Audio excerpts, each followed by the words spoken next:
esperanza de poder regresar.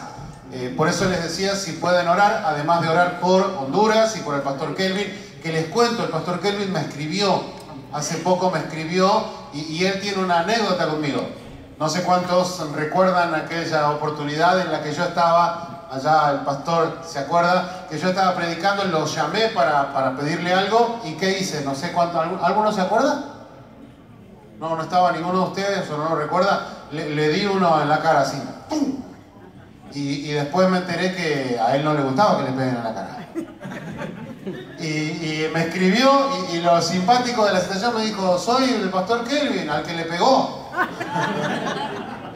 Yo creo que ya me habrá perdonado, espero.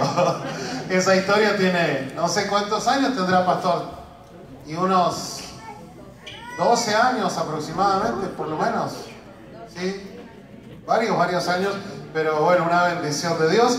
Entonces, que además de orar por el pastor Kelvin, por la obra que tiene en Honduras, que se acuerden de orar por el extremo sur del continente. Allí hay un país que se llama Argentina. Ahí vamos a estar con Keren. Yo soy argentino, Keren es dominicana.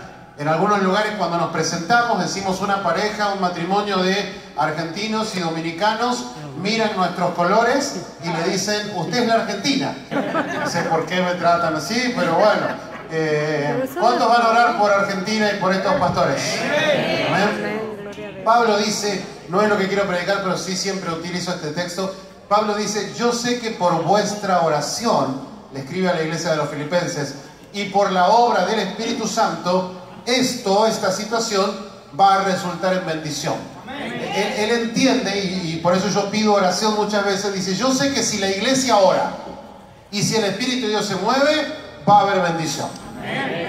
Y se combina esto, el Espíritu de Dios se quiere mover, pero la iglesia algunas veces se olvida por nosotros, para que Dios nos pueda llevar con bendición, cuidar en todos esos viajes, darnos palabra, darnos gracia, darnos sabiduría, y si está en sus planes, que podamos volver. Los pastores dicen que vengan, yo los vengo a visitar de nuevo.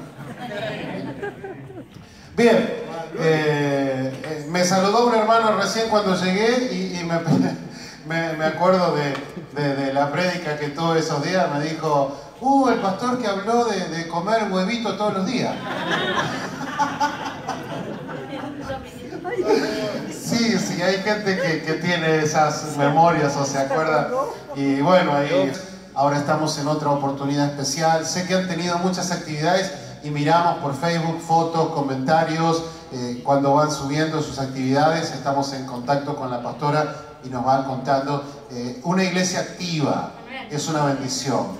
Miraba a los jóvenes, ahora los jóvenes y algunos que no eran tan jóvenes, acá en el drama, y me gocé porque cuando yo llegué a la iglesia tenía 16 años, y también a los pocos meses me dijeron, ¿te gustaría hacer dramas? Y yo dije, me encantan los dramas. Y bueno, además de los otros dramas, participé en el equipo de teatro de la iglesia, y fue muy lindo, fue un tiempo necesario, pero me gusta cuando actúan, cuando las personas actúan. Y algunos que me ven predicar, es como que por momentos actúo cosas. No sé cuántos se acuerdan la prédica de las 10 tentaciones. ¿Se acuerdan? Sí, que estaba acá y el esposo tenía que cuidarla para que no le lleguen esas tentaciones, ¿sí? Que uno con esas pequeñas representaciones logra que el mensaje quede un poco más grabado en el corazón de la gente. Bien, vamos a tratar de entender a partir de hoy y cada uno de estos días la secuencia de eventos que tienen que ver con un plan de Dios, y en ese plan la relación del hombre con Dios. Ese era el plan eterno. ¿Por qué? Porque desde que Génesis fracasaron, tomando una decisión equivocada, desobedeciendo a Dios, intimidad, de amor, de afecto, una relación donde Adán y Eva podían, nos va a decir que a partir de allí eso se quebró, eso se rompió, y la Biblia nos va a remarcar a lo largo de todos los libros del Antiguo Testamento, y después en algunas de las cartas, que nos habíamos constituido en enemigos de Dios. Y no porque nosotros no quisiéramos a Dios, sino porque habíamos pecado. Y nadie con pecado puede acercarse a la presencia de Dios. Porque Dios es 3 veces santo. Y entonces el amor de Dios estaba allí desde Génesis, y en Génesis 3:15 dijo: tranquilo, Adán, va a llegar el momento en el que voy a llevar adelante un plan eterno, un plan que, como vamos a ver hoy, había sido preparado desde antes de la fundación del mundo. Pero ese plan contemplaba etapas, contemplaba procesos, tiempos. Y yo quisiera que hoy usted se vaya con este pensamiento dentro de algunas verdades que quiero remarcar. Ningún evento en nuestra vida es un hecho fortuito, un hecho que sucede al azar. Cuando nosotros miramos la Escritura, entendemos que hay un plan previamente fijado, hay un plan que Dios está llevando a cabo. No es que algo sucede así de manera espontánea y algunos dirían: ¡qué casualidad! O sea, sucede algo por casualidad. No, Dios no tiene casualidades. Dios está trabajando en el plan, y vamos a hablar hoy de algo fundamental, porque este día viernes nos está recordando el momento en el que Cristo acepta la voluntad de Dios, decide aceptar, como vimos la oración acá, esa oración de entrega a la voluntad del Padre, donde le dice: si es posible, si está dentro de las posibilidades, ¿qué? Esto yo no quisiera hacerlo. Por favor, si existe una posibilidad, pero él mismo entiende que el plan de Dios estaba ya prefijado, y termina la oración diciendo: no sea como yo quiero, sino como tú. Que sea hecha tu voluntad. Y esa voluntad estaba relacionada con una palabra que vamos a ver bastante esta tarde. Y quisiera que, para empezar, vayamos al libro de Éxodo, para que podamos entender desde el tiempo histórico esto. Éxodo capítulo 24.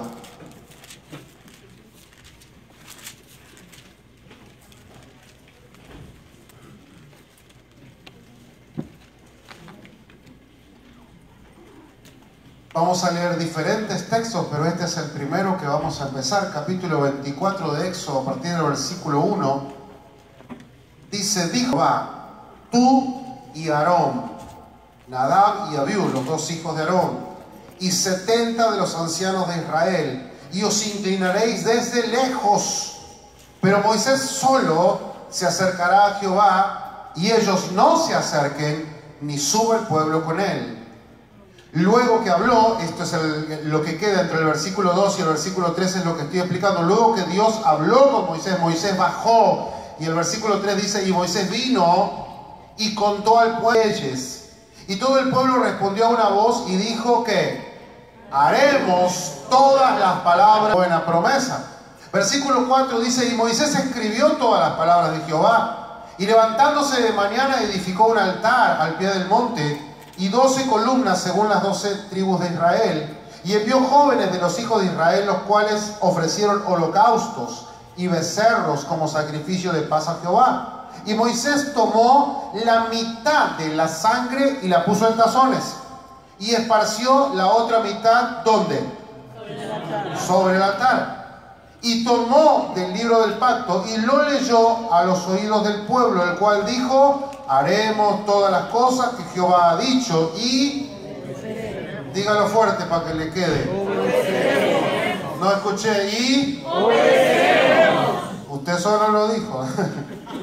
Dios graba esto. Entonces Moisés tomó la sangre, la mitad que había quedado, ¿y qué hizo? Y la roció sobre el pueblo, y dijo: he aquí la sangre del pacto que Jehová ha hecho con vosotros sobre todas estas cosas. Desde el libro de Éxodo nosotros vamos a entender los pactos de Dios. Si bien Dios había ya hablado, y quizás alguno ha estudiado todos los pactos de Dios, está el pacto adánico, está el pacto con Noé, está el pacto con Abraham, y hay diferentes pactos.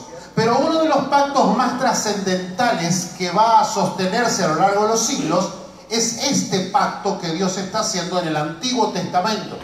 Por eso, cuando usted lee acerca de la obra de Cristo, de su muerte, Él va a hablar del nuevo pacto. Porque si hay uno nuevo, hay uno ¿qué? hay uno viejo. ¿Y cuál era el viejo? Este. Y en este se había sellado el pacto, ¿con qué? Con sangre. Con sangre. ¿Por qué? Porque no podía haber perdón, como dice Hebreos, y lo vamos a mirar, sin derramamiento de sangre. Entonces el pueblo hizo un pacto. Dios les dijo, estas son mis leyes, las van a cumplir. ¿Y qué dijo el pueblo? ¿Qué dijo? Hay algunos que no lo quieren decir. En serio, sí. Yo les contaba a unos hermanos en otra iglesia que cuando yo llegué a la iglesia escuché algunas canciones, y algunas canciones eran bien comprometidas. Hay algunas canciones que hablan acerca de que Dios nos demanda, de que Dios quiere trabajar, de que uno se rinde, de que uno le entrega. Y yo escuché la canción, escuchaba así y decía, yo no estoy de acuerdo con eso todavía. Entonces no sé si la conocen. ¿Dónde está el hermano que canta, que dirige? Ahí está. No sé si la... No, el que canta bien. Perdón.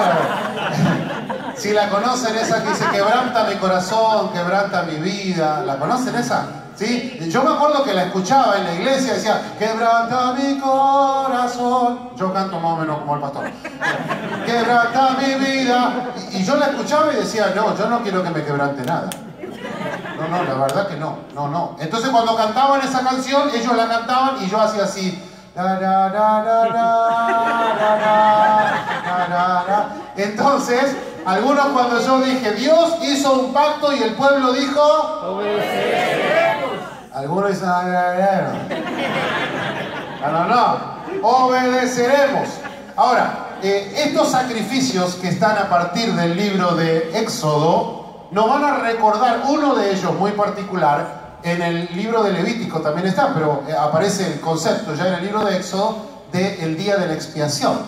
Era el día del perdón, era un día en el que tenía que entrar el sumo sacerdote, ¿a dónde? Al lugar santísimo. Porque estaba el atrio del tabernáculo, el lugar santo en el tabernáculo y el lugar santísimo.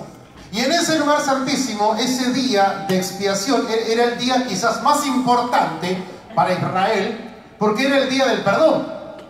Era el día en que Dios podía perdonarlos o Dios podía decirle, no los perdono. Y si no te perdona Dios, era como decir, fuiste, ya está, te vas a morir. Dios te va a hacer juicio, Dios te va a castigar, Dios te va a destruir. Y entonces ese día para ellos era un día de extrema preocupación, de extrema ansiedad. No sé cuántos se acuerdan de aquellos momentos de estudio cuando éramos jóvenes o adolescentes y nos decían, el examen final está en fecha. Y hasta ese día estábamos con una ansiedad. No sé cuántos se acuerdan los que tuvieron que rendir un examen de conducción, de manejo. O sea, y llegás y estudiaste, pero ¿cómo te sientes? Dios, y hay una tensión, sí, uno tiene que estar esperando. Bueno, esos momentos el pueblo tenía que estar afuera y una vez al año el sacerdote tenía que entrar a ese lugar santísimo ¿con qué? Con sangre. Porque la sangre, como lo dijimos recién, sin derramamiento de sangre, no hay perdón. No hay perdón. Y en este momento Dios está hablando acerca del primer pacto y lo establece de esa manera. Pero este primer pacto como que cubría una parte, arreglaba una parte, pero no arreglaba la totalidad del problema. Dije distintos textos y vamos a ir al libro de Hebreos. Si usted quiere lo busca, si no lo podemos mirar acá, si usted quiere toma nota para poder analizarlo después con tiempo. Hebreos capítulo 10. Después vamos a ir al 9, pero ahora quiero ver el 10 para explicarle esto. Dice, porque la ley, capítulo 10, versículo 1 de Hebreos, teniendo la sombra de los bienes venideros, o sea, era nada más que la sombra que anticipaba el nuevo pacto, la venida de Cristo, de las cosas, nunca puede, fíjese, y yo lo resumo, porque la ley nunca puede, no sé si lo sigue conmigo, porque la ley, ¿qué? Nunca puede. Por los mismos sacrificios que se ofrecen como continuamente cada año, a ser perfectos a los que se acercan. De otra manera cesarían de ofrecerse, Pues los que tributan este culto, limpios una vez, no tendrían ya más conciencia de pecado. Pero, diga pero. Yo no sé si a usted le gustan los peros. ¿Le gustan? Generalmente son complicados los peros. ¿Sí? Generalmente son complicados. Usted le pide a su esposa, a la noche, mi amor, ¿me podés preparar tal comida? Sí. Y tu esposa a la mañana te dice, sí, mi amor. Pero usted llega a la tarde y su esposa lo mira y usted le dice, mi amor, ¿me preparaste? Y ella le dice, eres el mejor esposo del mundo. Oh, yeah. Eres un hombre tan dulce y tan trabajador. Eres un hombre generoso que siempre entiende y me acompaña en la vida. Y usted como que, y ya se está imaginando el plato. Y ella le dice que, sí. Ese pero es interesante. Y hay tantos peros en la vida. Pero fíjese, pero, versículo 3, en estos pecados. ¿Por qué? Porque la sangre de los toros y de los machos cabríos, ¿qué? Póngale tono fuerte. La sangre de los toros y de los machos cabríos, ¿qué? No puede quitar los pecados. No puede. Entonces, cada año había que hacerlo. Ahora, ¿cuándo se instituyó esta ley? El libro de Éxodo, la mayoría de los escritores, comentaristas, van a dar una fecha para el Éxodo. Año 1446 a.C. 1446 a.C. 446 años. Cada año, ¿qué hicieron los israelitas? Un sacrificio, y el sumo sacerdote de turno tenía que tomarla y llevarla ¿a dónde? Ahora, en un momento el tabernáculo se destruyó y lo único que aparentemente quedó en la época de David era ¿qué? El arca. Pero después vemos que se hizo un nuevo templo cuando ya destruyeron el de Salomón, y se hizo un nuevo templo, el templo que construyó Herodes. Y los sacerdotes seguían ofreciendo sacrificios y seguían ofreciendo sacrificios. ¿Y por qué tenían que seguir ofreciendo sacrificios? Porque eran imperfectos. Mujer de Dios, usted, si yo tuviera que preguntarle en este año, estamos a 19 de abril, quiere decir que ya pasó enero, febrero, marzo y tenemos 30, 90, unos 120 días aproximadamente del año. ¿Vamos bien? ¿Cuántas veces has limpiado tu casa?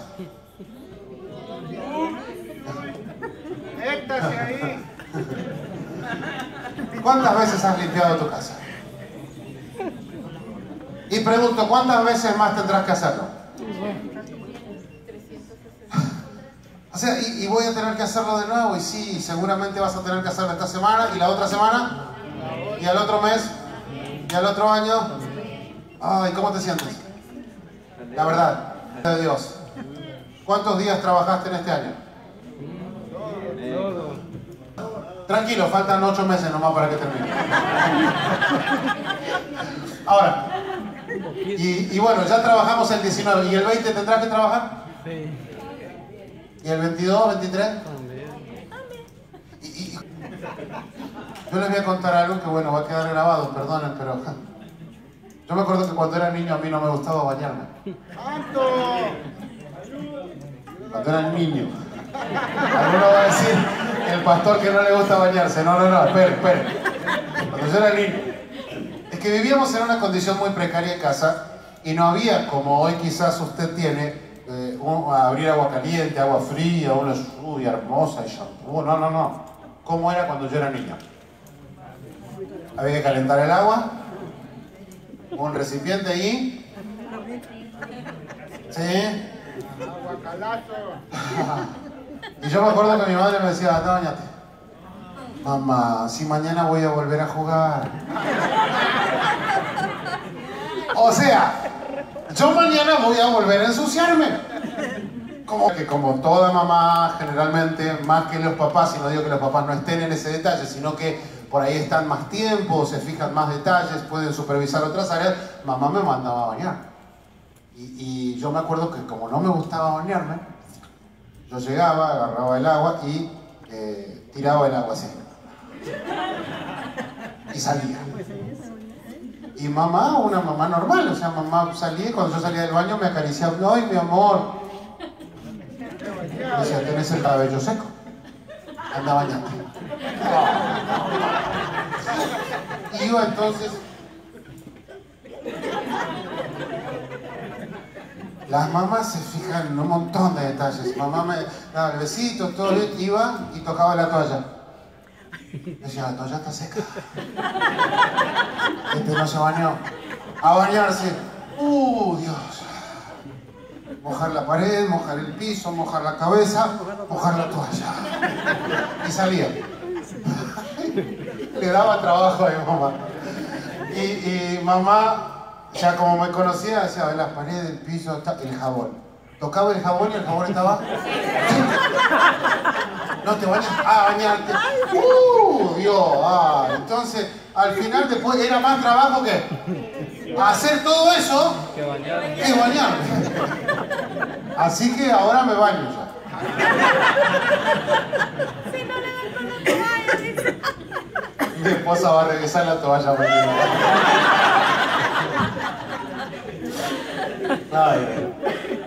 Qué interesante, porque tenía que repetirlo y repetirlo y repetirlo.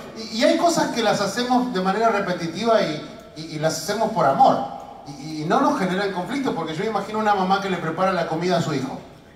Por ahí está cansada, por ahí está agobiada, por ahí fue un día difícil, pero lo hace. Y cuando ve a sus hijos comiendo esa comida, disfrutando esa comida, por más que hayas estado cansada y agobiada y hasta te hayas quedado casi sin dinero para poder darles de comer, el rostro de tus hijos que te están diciendo qué rico está esto, mamá, qué sabroso, uno como que, sí, se siente bien. Pero hay otras cosas que las tenemos que hacer y quizás no nos sentimos tan bien porque las tenemos que hacer y hacer y hacer y hacer. Y durante 1446 años esto se estuvo repitiendo y cada año era un momento difícil. Pero fíjese de nuevo, yo quiero que vayamos para atrás al versículo 3, por favor, porque quiero que piense bien en este texto. ¿Qué dice? Cada año, ¿qué pasaba? Cada año, ¿qué se hacía? ¿Quiénes guardan más cosas en la memoria? ¿Hombres o mujeres? Ay, ay, ay. Los hombres nos podemos olvidar de muchas cosas y algunas veces pareciera ser que no nos importan las cosas. Y hasta en algunas discusiones de pareja la mujer puede pensar, pero es un insensible, pero él no me ama, pero él no tiene interés en arreglar el matrimonio. Y cuántas cosas se pueden ocurrir en la mente de esa mujer. Pero es que los hombres trabajamos de otra manera. Y algunas veces nosotros no recordamos cosas. Y no es que a propósito nos proponemos no recordar eso, sino que estamos viviendo el hoy y hay tanto por hacer que no me acuerdo lo que pasó hace una semana o hace 2 meses. En cambio, una mujer sí se acuerda. ¿Y de cuánto es capaz de acordarse una mujer? Y usted por ahí en este año 2019 hizo algo y ella dice ¡otra vez! Y usted no sabe de qué está hablando porque no tiene idea de lo que está hablando. ¿Otra vez qué, mi amor? Como siempre. Y usted ya tiene que entrar en pánico. Porque, ¿qué quisiste decir, mi amor? Otra vez. ¿Cómo? ¿Qué pasó? ¿No te acordás que en el año 2002? Yo no me acuerdo de lo que pasó en el 18. No me acuerdo de lo que pasó en el 18. ¿Cómo voy a acordarlo del 2002?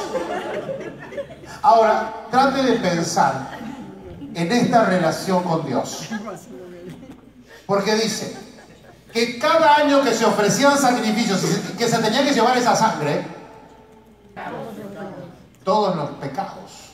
Entonces yo quisiera que usted piense cómo se sentiría si cada vez que usted se acerca a Dios, Dios te recuerda todos los pecados que hiciste. ¿Cómo te sentirías? La verdad. No. ¿Por qué? Porque imagínense, ¿cómo es tu nombre? Franklin. Franklin. Franklin. Vamos a hacer de cuenta como para tratar de entender esto. ¿Sí? Franklin, ponte allá. Por favor, ayúdame. Esta pequeña representación que yo soy Dios. Y Franklin viene a hablar con Dios. Entonces Franklin se presenta en la oración. No sé cómo empiezas a orar, cómo hablas, pero acércate un poco y háblame como si fuera Dios, como que estás empezando la oración. Acércate y comienza la oración. Fuerte, vamos, ahí. Hola Franklin. Tú eres el que... Y además, y hace 2 semanas, y hace un mes, y anteayer, y en marzo, y en febrero, y en diciembre, y el año pasado, y hace 2 años, y hace 15. Dime, Franklin, ¿por qué venías? ¿Qué haría usted si fuese Franklin? ¿Qué haría? Él lo dijo, ya no fuera más. ¿Por qué? Porque cada vez que él viene, Dios empezar, tú eres el que... Ay, Dios, gracias, por favor. O sea, algunas veces yo me acuerdo que cometía este error. Las madres esperan que los hijos, toda la vida, no solo cuando son niños o jóvenes, sino toda la vida, los hijos estén pendientes de la madre. Eso piensa generalmente una mamá. Porque yo le di la vida. Porque yo lo cuidé, yo lo alimenté, yo le enseñé a caminar. Entonces la madre piensa que a lo largo de toda la vida el hijo va a estar haciendo su trabajo, su familia, sus negocios y mamá. Y por ahí a mí me pasaba que yo estaba ocupado en algo y un día no la llamaba. Estaba de viaje y no la llamaba. Y pasaban 4 o 5 días y la llamaba. Y ni bien mamá atendía el teléfono. ¿Qué decía? ¿No te acuerdas de quién te parió? Al fin te acuerdas de tu madre. Así empezaba. Y después, sí, estoy viva todavía. O sea, como que yo quería decir, perdón, equivocado. ¿Por qué? Porque yo quería acercarme y no me sentía que había hecho tan mal mi vida. Era como que tenía tantas cosas y bueno, mamá sí, pero ahora que te acuerdes de mí, yo te di la vida. Oh, Dios, entonces yo terminaba. O sea, mamá, yo quiero acercarme, pero cada vez que me acerco, que pasaron unos días, en lugar de tú decirme, ay, mijito, ¿cómo estás? Tan hermoso y tan lindo como siempre.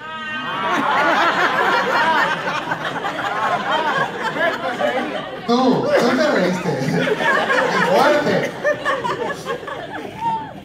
Tengo memoria.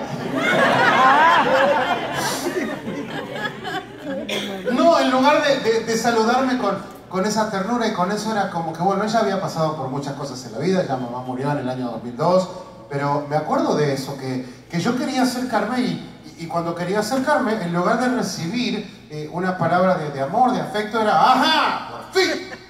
Y eso me hace pensar, ¿por qué? Porque en estos sacrificios, los que se hacían durante ¿cuántos años? 1446 años, la gente que hacía, recordaba. ¿Y qué recordaba?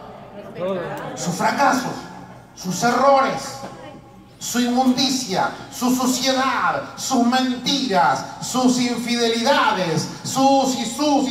O sea, era como que esa semana, ese día, era un día Dios de gloria, por favor. Porque si dice la palabra que aún el justo peca 7 veces al día, 7 por 365, ay, Dios de gloria. Y eso dice el justo. O sea, nosotros, no sé, 7 veces nos quedábamos cortos. Yo no sé cómo es usted, tal vez usted me diga, no, yo pastor nací en una casa cristiana. Y yo soy cristiano desde el vientre, salí santificado. Discúlpeme, pero eso no dice la teología. Eso quizá dijo tu mamá, como tu mamá dijo que eras bonito. Y quizá mintió. Ahora, lo que dice la Escritura es que todos nacimos con el pecado original. Y algunos llegamos a los 5 años, a los 7 años, bien de niños, nuestros padres, abuelos, tíos, alguien nos predicó, pero otros llegamos a los 15 años, a los 20, otros llegamos a los 30, Y en todos esos años nuestra vida, oh santo Dios, estaba llena de pecado. Y en esa fiesta, que yo no sé si usted se imagina, esto era una fiesta. ¿Cómo estaba la gente en esta fiesta? ¿Qué cara tiene usted cuando va a una fiesta? Fiesta. Así. Cara de fiesta. Ahora, en esta fiesta, ¿cómo estaba usted? Y usted le decía, pero una fiesta. Sí, qué fiesta. ¿Por qué estás así? ¿Y por qué me acuerdo? ¿De qué? De los pecados. Entonces, fíjese, volvemos al 4. Dice que la sangre de los toros y de los machos cabríos no puede ¿qué? No puede quitar. Mujeres de Dios, ustedes quizás sepan más de esto que los hombres. Muchas veces en tu casa hay alguna prenda de vestir de tu esposo, de tu hijo, tuya, que se mancha. Y hay manchas que son bien fáciles de limpiar. Pero hay otras que son difíciles. Y para eso están como las abuelas, ¿no? Que no, usted le tiene que poner un poquito de esto. Y le tiene que mezclar tal cosita.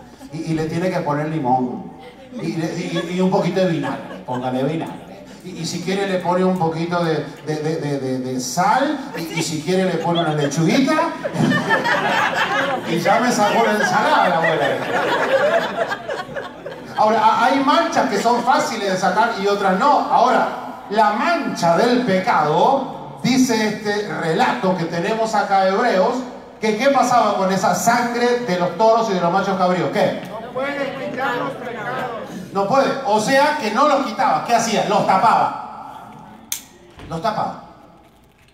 Y muchos de nosotros somos de tapar cosas. Tapamos. Disimulamos. No decimos totalmente la verdad. Y uno dice, eso es mentira. Y más o menos. Pero yo no mentí, no le dije todo. Tapamos cosas. Algunas veces tenemos una mancha en la pared. Y se nos ocurre un cuadro. Tengo una mancha en la camisa. La corbata. Yo conocí una hermana, en serio, que tenía, y perdónenme por lo me acuerdo de cada cosa en la vida, le había salido aquí como una espinilla aquí. Pero no era como una espinilla, era como varias espinillas juntas en una. Entonces tenía un espinillón. Y como mujer estaba en crisis, entienda, porque los varones si tenemos una, decimos, está bien, tengo una, pero la mujer no. Entonces esa semana apareció con un nuevo peinado. Entonces el peinado era de acá todo y le tapaba el espinillón. Y somos de tapar, tratamos de cubrir. La Escritura va a decir que estos sacrificios cubrían, porque de hecho la palabra expiación quiere decir cubrir, tapar, no arreglar el problema, no solucionar el problema, no limpiar y quitar el problema, sino que tapar, cubrir. Y muchos de nosotros somos así. Tratamos de cubrir, de tapar, de no enfrentar. Ahora, esto es lo que nos dice el Nuevo Testamento respecto a los sacrificios del Antiguo Testamento. Pero vamos a Juan, al libro de Juan, al Evangelio de San Juan, capítulo 1. Un encuentro maravilloso entre dos personalidades. Uno le lleva 6 meses de vida al otro, son primos. Los dos nacen de manera milagrosa. Uno, vino el ángel y le dijo a los padres que la oración había sido oída, que iba a nacer ese muchacho, ese joven, ¿cómo se llamaba? Juan. Y el otro, 6 meses después, vino el ángel a María y le dijo que iba a quedar embarazada de parte del Espíritu Santo. Pero en el capítulo 1, versículo 29, dice, al día siguiente vio Juan a Jesús, su primo, que cuántos años se habían visto ya. Eran primos, vivían cerca. ¿Cuántas veces se habrán visto? Cantidad de veces, quizás cientos de veces.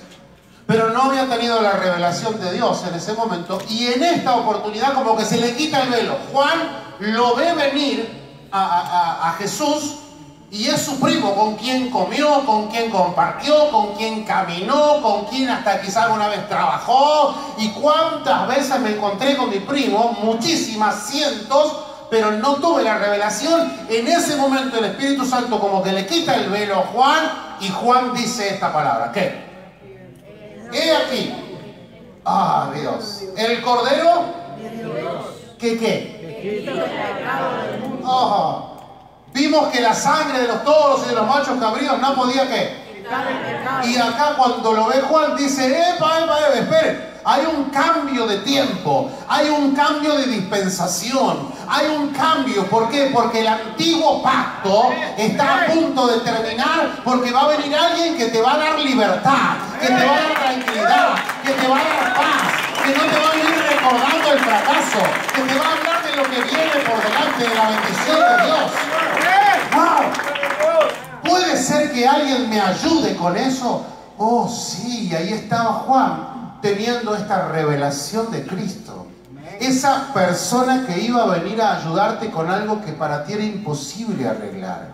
Y cuando pensamos en eso, como una hermana mencionó acá cuando estaba dirigiendo, había un acta de los decretos, dice Pablo en la carta a los Colosenses, que nos era contraria.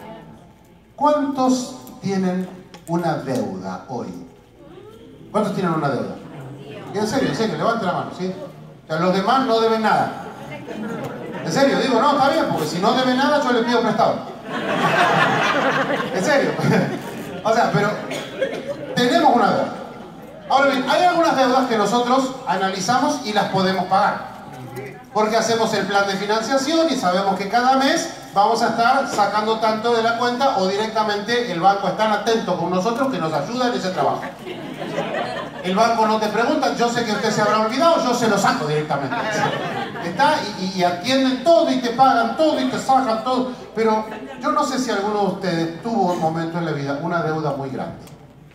Pero muy grande, que usted se puso a hacer cuenta como solemos hacerlo. Empezamos con los números, a ver, y la calculadora, un papel, y entramos en crisis porque no puedo. Y por más que saque y ponga, no llego. Y si entonces dejo acá y anulo esto y saco el cable, y entonces un carro no, y entonces no comemos, y no llego. Entonces no le doy de comer a los chicos, no. La he hecho a mi suegra. Depende, no sé qué usted está pensando, pero... Y sigue haciendo cuenta y tampoco. Dejo de bañarme. Para no usar shampoo, ni jabón, ni crema enjuague, ni dejo de bañarme, ni agua. Igual no llego. Porque voy a tener que usar más perfume. Y llegar a un momento donde no puedes pagar. Y yo no sé si te pasó eso alguna vez en la vida. A mí me pasó. Hacer cuentas y no poder. Y llegar como a la frustración de decir, aunque lo intente con toda mi buena voluntad, no puedo. Y en ese momento como ponerte a pensar ¿qué puedo hacer? Y gente, le digo, hoy hay gente que toma decisiones muy equivocadas en esos momentos. Algunos recurren a vicios como para tratar de salir de esa realidad, otros entran en depresión, y quizás los más dramáticos son los que hasta pueden tomar la decisión de terminar con su vida, porque se dan cuenta que cometieron errores, que fallaron. Sin ir más lejos, yo no sé cuántos están enterados. Hace unos días, la justicia de un país latinoamericano iba con la policía a detener a un hombre muy importante. Y ese hombre sabía que algo había pasado en su vida. Entonces, antes de que la policía llegue, él dijo, yo sé que tengo una deuda gigantesca y que no la voy a poder arreglar. ¿Y qué hizo? Se disparó. O sea, pero podemos intentarlo. Él entró en ese pánico donde dijo, no, y hay mucha gente que hace eso. Quizás no conocidos nuestros, no cercanos nuestros, pero hay mucha gente que a diario se suicida. O sea, el año pasado nosotros empezamos a trabajar en un proyecto y seguimos con un canal de YouTube, y uno de nuestros capítulos de estudio era el suicidio. Y yo no sé si usted tiene la idea, 800.000 personas por año se suicidan en el mundo. 800.000. Y uno diría, son gente adulta, mayores o ancianos. No todos. Hay gente muy joven que se suicida. ¿Por qué? Porque llega un momento donde se sienten que no pueden pagar, que no pueden arreglar su vida, que no pueden arreglar su relación de familia, que no pueden arreglar esa deuda financiera, que no pueden arreglar un problema laboral porque se quedaron sin trabajo y ya son adultos, porque quizás cometieron un error en su pareja y piensan ya no me va a perdonar más, entonces lo mejor es terminar. Y uno por determinadas razones como que entra en crisis, en esa situación donde no puedo. Y el Antiguo Testamento lo que me ofrecía era simplemente cubrir, tapar. Pero aún cuando llegaba ese día a mí me hacían recordar todo lo malo que fui. Entonces tampoco era mucha ayuda, porque aún cuando me decían vamos a cubrir, pero ¿qué vamos a cubrir? Y me sacaban a luz todo lo que yo hice, y la verdad que es bastante desagradable eso. En la carta de Pablo a los Corintios dice